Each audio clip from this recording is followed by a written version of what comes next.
Bookshelf. I'm Sammy and today I'm going to be sharing my TBR for the Fall Into Reading-A-Thon.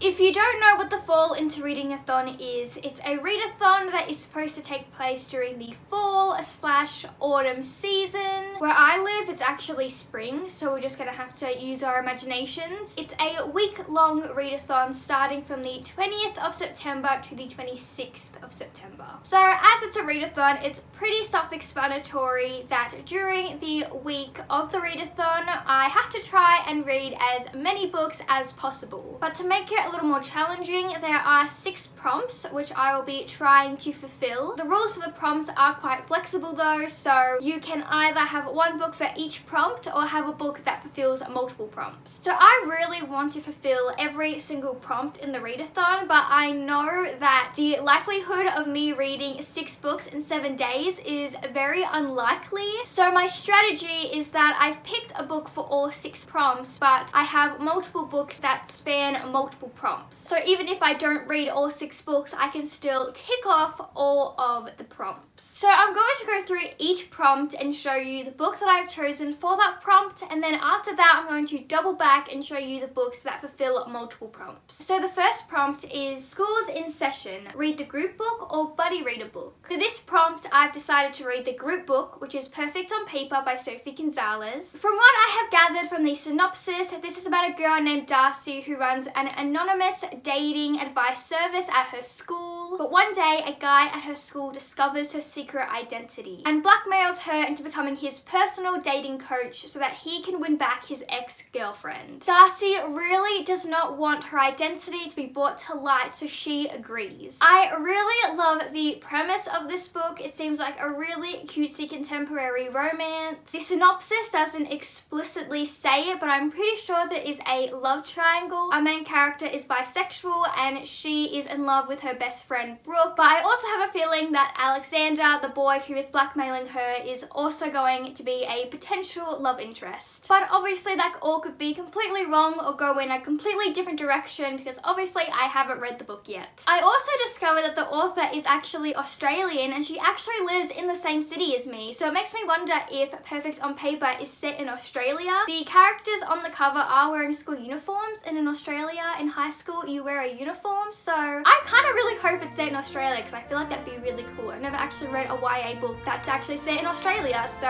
it's really exciting. Online learning. Read an audiobook or an ebook. Not gonna lie, this prompt is kind of traumatic for me. For this prompt, I have chosen to read an ebook, and the ebook that I've decided on is Punk 57 by Penelope Douglas. This book has blown up recently. I went from not knowing this book at all to literally everybody reading it and recommending it to me. So obviously I need to read it to discover what all the hype is about. This book is about a boy named Misha and a girl named Ryan who were paired up as pen pals by their respective schools. And they have been writing letters to each other for years and years. But they have established 3 rules. No social media, no phone numbers, and no pictures. But one day, Misha stumbles across Ryan accidentally on social media and he decides that he needs to meet her in real life. But things don't really go as planned. Misha meets Ryan, but Ryan doesn't know that Misha is the boy that she has been pen pals with all these years. And they end up hating each other. From the synopsis, this very much seems like a book that I would enjoy. It's got the enemies to lovers trope, which is my personal favorite. It also seems like a book that people have been able to just fly through, which obviously is great for a readathon because I need to pick books that I can get through quickly so I can read as many books as possible. And I just have this feeling that the writing and the story is going to be super addicting, so I'm very excited to read this book, hopefully during this readathon. Friday Night Lights. Read a book featuring a competition. For this prompt, I have chosen Wolf by Wolf by Graudin. I think that's how you pronounce her name. This is a book that I really hope I get to during the readathon because it's a book that I've been excited to read for the longest time, and it's been on my shelf for years, but I just haven't gotten to it yet. This book takes place in the year 1954 in an alternate reality Normandy where the Nazis won the Second World War. To commemorate the victory, there is what is called an Access Tour, which is an annual motorcycle race. And the winner of this race gets to meet Hitler. We follow Yale, who is a former death camp prisoner, and she wants to win the motorcycle race so that she can meet Hitler and kill him. The premise of this book has always seemed so interesting to me and also horrifying.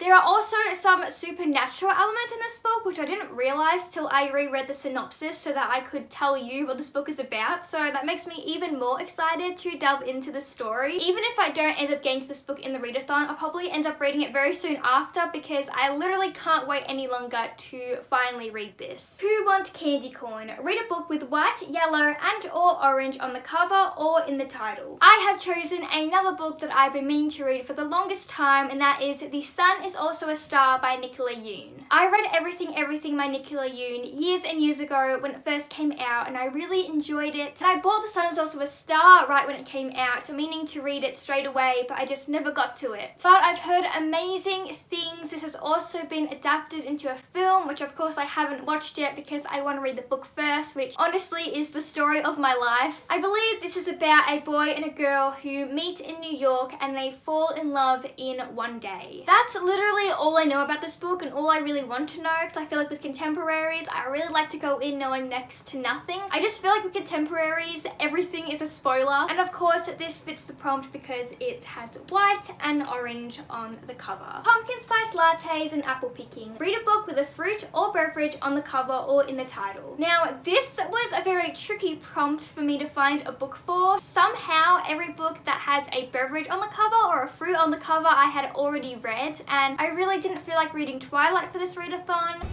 As if you could outrun me! So for this prompt, I had to get a little creative. The book I chose is Me and Earl and the Dying Girl by Jessie Andrews. Now, you're probably thinking, Samantha, you buffoon, there is no fruit or beverage on this cover. What are you talking about? Well, you would be wrong, because this actually has a fruit and a beverage on the cover, and I'll explain. So I have the movie tie-in edition of this book, and if you look closely, the characters are actually eating icy poles. Now, what happens to icy poles when you let them melt?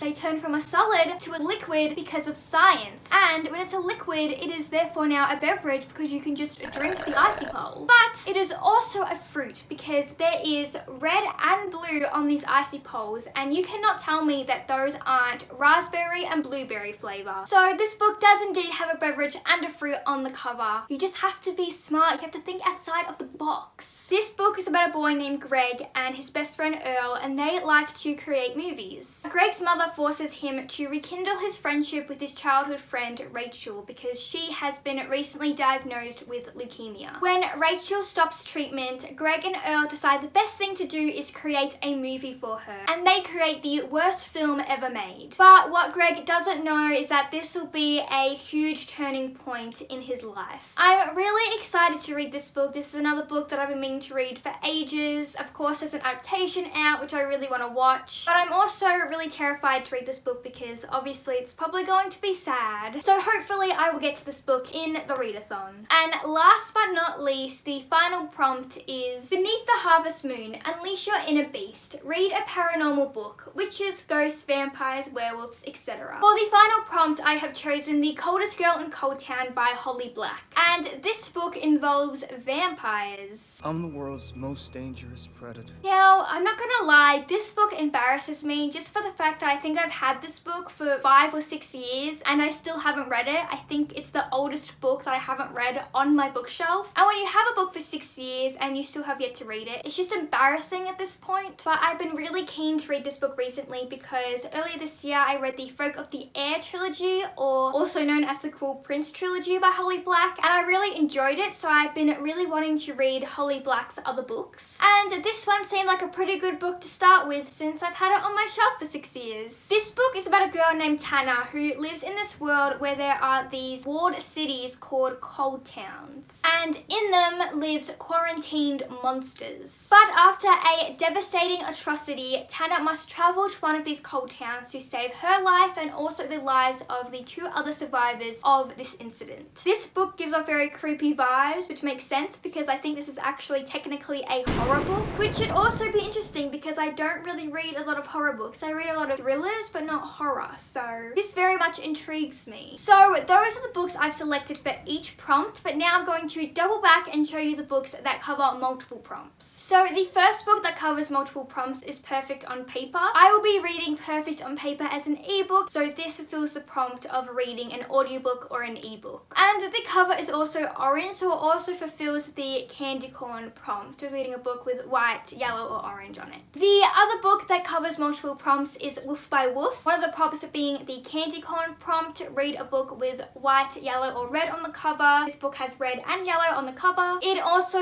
covers the prompt Beneath the Harvest Moon, read a paranormal book, as this book involves a main character who can skin shift and physically transform into other people. So my goal for the readathon is to read at least 3 books. I feel like that number is achievable without being too easy. But like I said, I really want to fulfill all the prompts, so I'll be prioritizing 3 books out of the 6 books that I showed you today. And those books are Perfect on Paper, Woof by Woof, and Me, Earl, and the Dying Girl. And of course, if I just absolutely crush this readathon, I have 3 other books to read as well. I also want to give a shout out to Kaylani, Melanie, and Clint, who are the amazing booktubers who are hosting this readathon, and they host a readathon during every season. They're awesome. Let me know if you're participating in the Fall Into Reading-A-Thon and what your TBR for the readathon is. If you tune in next week, I will be doing a reading vlog of this readathon, so if you want to see how I went and how many books I read, you'll have to watch that video. That'll be up next week. I hope you enjoyed this video, and I'll see you next time. Bye!